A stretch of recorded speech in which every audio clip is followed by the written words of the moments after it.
Okay, so let's change the theme a little bit. Nowadays, we have a lot of data, and they are being generated everywhere, from social networks, from web pages, and online transactions. And it turns out people can do interesting things with this data by computing them. But when we talk about computing with big data, there are usually three challenges: variety, volume, and velocity. First, the data come from different sources. They may have different formats, so that the big data system needs to be expressive, so that we can specify different algorithms for different data structure and different data formats. And furthermore, these data are huge. Naturally, we want to process them in parallel. And finally, these data are dynamically changing all the time. And compared to the size of the whole data set, these changes are usually very small. So naturally, we want incremental support for processing this big data. And with these three requirements in mind, let's take a look at how the state-of-the-art big data system is doing. So here we have traditional big data systems that can process data in large scale in a batch model. And then in recent years, there have been research to add incremental support to these big data systems. For example, InCube is the incremental version of MapReduce, and Naiad is the incremental version of Dryad. And as we can see from this table, none of the current big data systems satisfy all the three requirements. But it turns out there's one old and nice system that we forget to mention about here, which is functional programming. And it's expressive because it's lambda calculus, and it's naturally parallel. We have research to show parallel systems like Nestle and parallel Haskell. And with the recent development of self-adjusting computation, we're able to incrementalize the functional program pretty efficiently. So why not? Since this is ICFP, I think it's a perfect audience to raise this question of why not using functional programming directly to compute big data rather than design all those domain-specific languages. And one of the obstacles is that we don't know how incremental computation can be performed. Incremental computation can be performed in large scale. And this is what this paper is trying to figure out.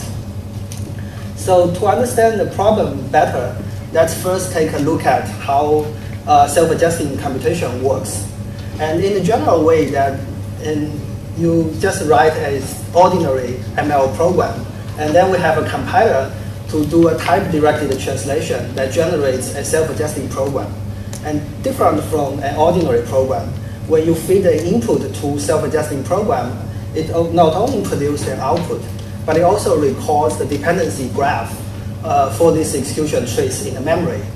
And the benefit of that is when you make a change to the input, then instead of recomputing the whole input again, it will look at the dependency graph and perform a change propagation algorithm, which only recomputes the computations that is affected by this particular change. And usually the changes are much smaller compared to the whole input size. So change propagation can usually get asymptotically faster than a batch processing. So to see how if this works in practice, we implement just a standard merge sort algorithm from using self-adjusting computation. And in the first run, it performs essentially the same like a merge sort. It's taking n log n time to sort the list and recording all the dependencies in the memory. And what we get in return is that in the later time, when we insert or delete a single element, we are asymptotically faster. And in all that, we are getting a linear speedup. So everything looks nice so far. We're just implementing an ordinary merge sort algorithm, and automatically we're getting linear speedup. But nothing comes for free. So we are getting such good speedup. Where do we pay for this performance gain? And the problem is memory. So if you look at the batch version of the memory of the same merge sort algorithm, self-adjusting program actually takes 2 orders of magnitude more memory than the batch model. And this is a big problem if you want to apply this technique into big data, because then the overhead is just too much. So what we're going to present in this paper is 2 techniques for controlling the memory. First, we call a precise dependency tracking, and another a granularity control technique, which we call probabilistic trunking. And now let me give a high-level idea of how these two techniques works. So in all incremental computation, it's essentially trading space for time. If you are not willing to store any extra data in the memory, then you are not getting any speed up. And self-adjusting computation lies in the spot where we use a type system to track the necessary dependencies in the computation so that we can get a relatively large speed up, but at the cost of also a large overhead, memory overhead. And to reduce the memory overhead, there are usually two ways. The first is we try to have a more precise type system so that we can hopefully getting fewer memory at the same time improving performance, because this dependency graph now become more precise. But furthermore, if you are working with really large data sets, you want something more than that. And sometimes we are willing to sacrifice some performance and to get more data, to get more memory, so that we need some mechanism to control the granularity of this computation, so that we can process data in large scale. And in this talk, I will be mainly focused on the first technique. And if you are interested in the second part, you can read the paper. So to understand how we can design a more precise type system, let's first try to understand what the previous system is doing. So first, in the previous system, we extend normal ML types with the two simple type notations we call changeable and stable. And here, changeable notation means that this value can be changed later by the runtime system. And the stable means that we cannot make any changes. And during the translation, this changeable data will be turned into a reference cell, into the target language, so that the change propagation can update the result accordingly by updating these reference cells. But the key invariant we need to ensure is that any data that depends on changeable data must also be changeable. And to ensure this invariant, we're using a model type system. And this looks all good so far for safety, for correctness concerns. But the problem is this model type system is conservative, and they can identify more changeable data than necessary. And the problem is in the runtime, we will keep track of all the dependency that is marked to be changeable. And if you are marking redundant data to be changeable, then you are getting an extra memory overhead. And the simple solution is let's forget about correctness and just use an unsafe imperative type system, and we can get rid of this performance, this overhead. But then you lose you lose correctness. And what we propose in this system, in this work, is that we allow you to use the unsafe imperative primitives, but we are generating these primitive programs from purely functional programs. And we're using a type system to precisely check the changeable data using labels, so that in the source language, there's no longer just a simple changeable notation. We can give labels actually to them and to figure out in the target language which location we want to update the result. And in this way, we are really getting the benefit of both worlds. We are having correctness and efficiency at the same time.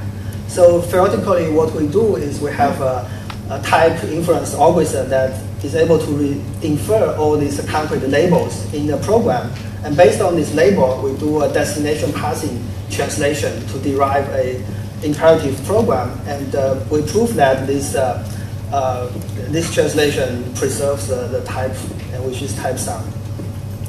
So to see if this new type system works, we implement a MapReduce framework. And here we're using just a simple benchmark word count to see if this approach really works in practice.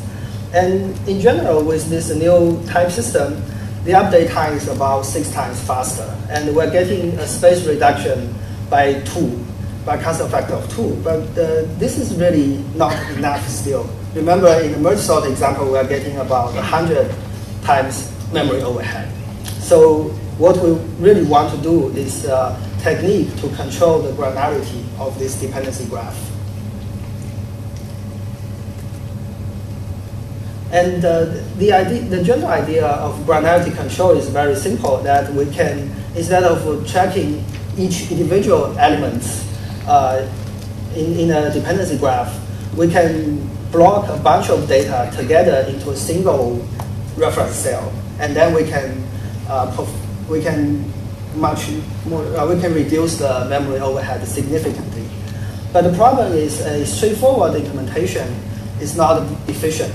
For example, if we want to fix the block size to be 4, as shown in this dependency graph, and then if we insert a new element here, this block, but because of the restriction that we want this block to be size 4, then the remaining elements will flow into the next block.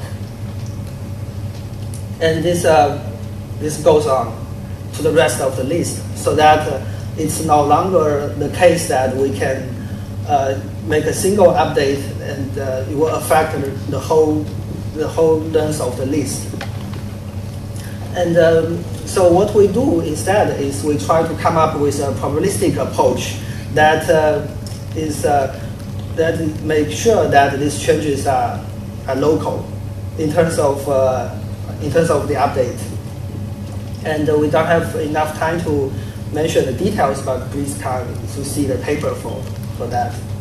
And with this granularity control technique, we are able to really reduce the memory to a pretty small overhead that is almost similar to the batch program.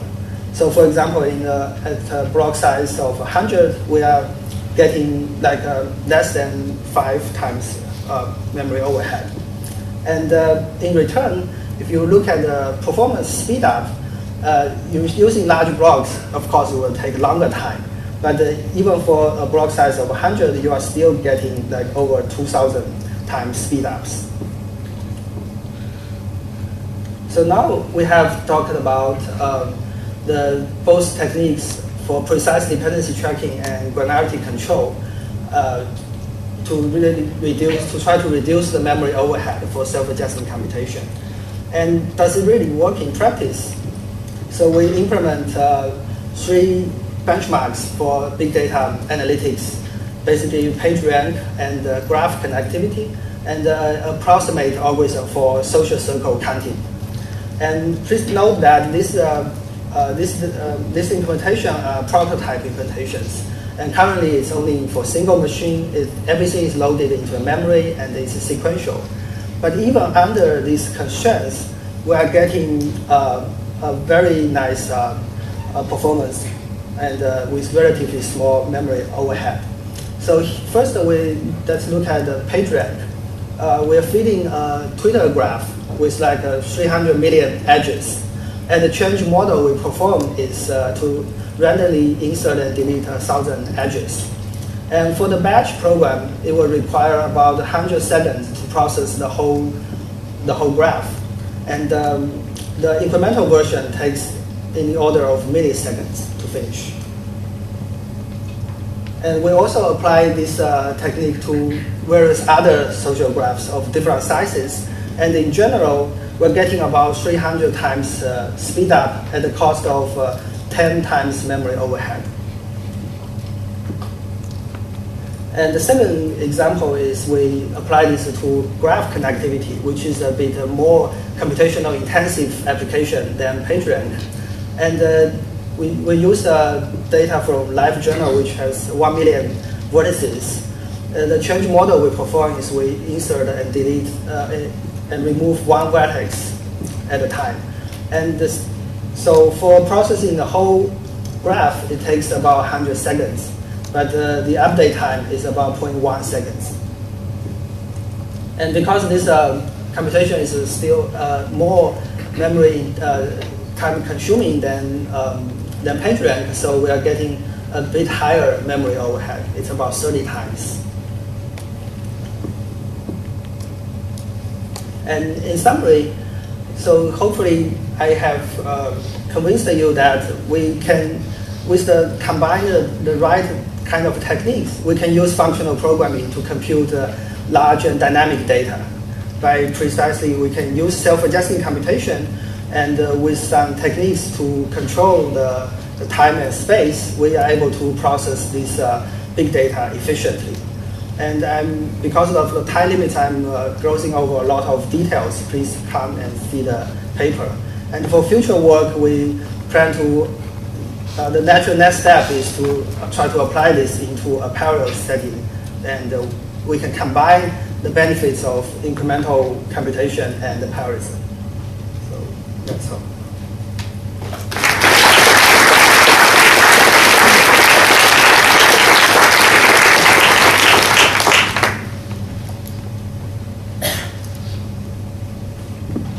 Questions?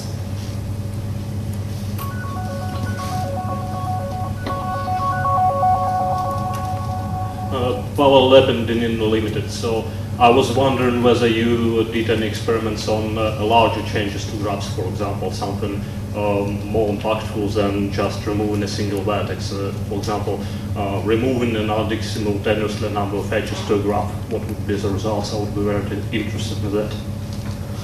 We're using different changes used, so it's not just a single insertion and deletion.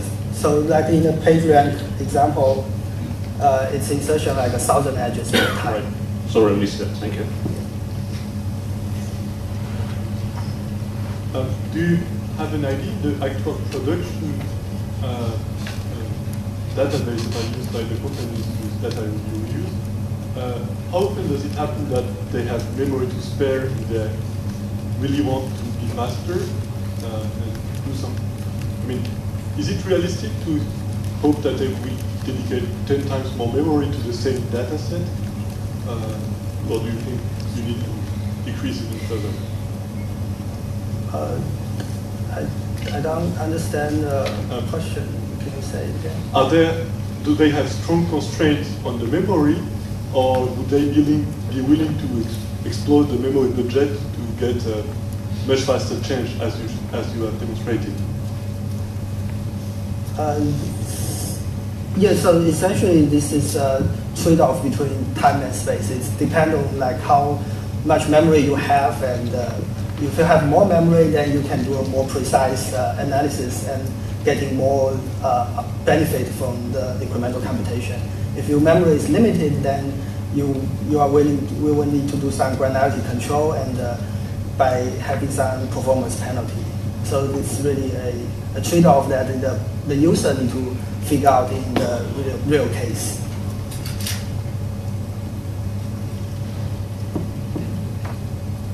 Hello. I've got a question connected to the previous one. Have you tested what would be the standpoint for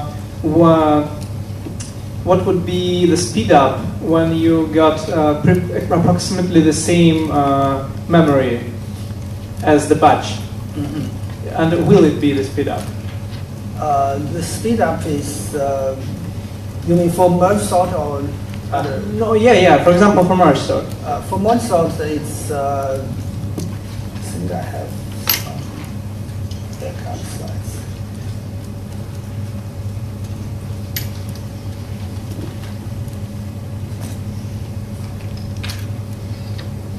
Yeah, so for merge sort, if you have a large block, you still getting about 100 times speed up. Oh yeah, I see. Yes. So as you approach the same memory consumption as a batch, it still gets a slight speed up, but the speed up is also approaching 1. As you get the block size getting larger, then essentially this becomes a batch process. Oh, yeah. So you cannot infinitely decrease the memory. So yeah, there's a limit there. So, but it depends on different applications. This is Paul Liu from Intel Labs. This is all great, incremental computation, but it seems to impose some kind of sequentiality, right? you incrementally update something, then update again and again. So I just want to know what's your plan to take this to parallel? So there are some domain-specific systems like NIAD, which is able to do incremental computation. At the same time, they can do parallelism. And I think there's a nice complementary between parallelism and incremental computation because they are all about dependency tracking. And if you have independent computations, you can do parallelism. If you have a dependency trend, then you can do incremental updates to that. So as long as you have a unified dependency analysis algorithm, then you can decide which one you want to do an incremental update and which one you can do in parallel. Thank you. So the baseline here is always a purely functional program, right? In this case with the merge sort. So this would be an out-of-place copying merge sort, even if it were parallelized. So I wonder if these numbers would change much if you used an in-place sort as the baseline. And in particular, we found that out-of-place sorts, copying merge sorts, are pretty untenable for parallel speed up on multi-cores.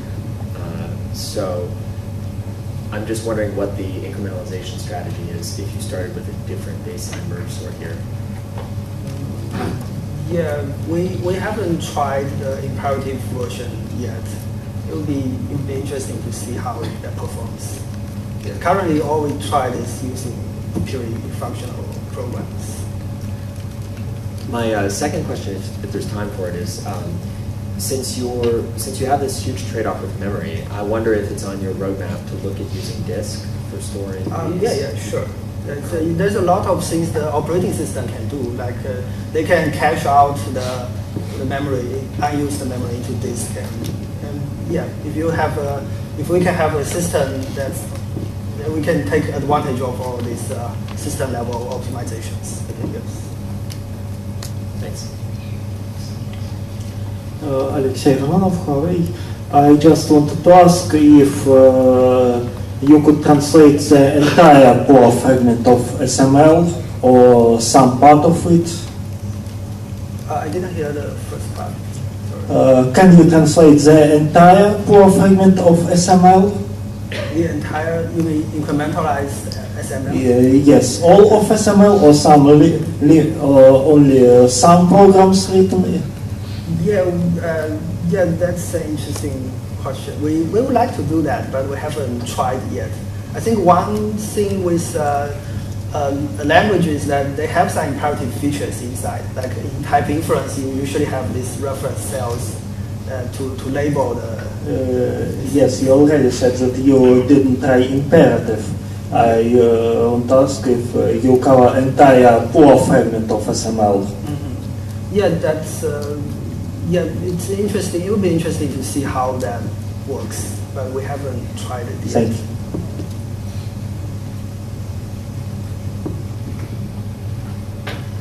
Okay, let's thank the speaker again.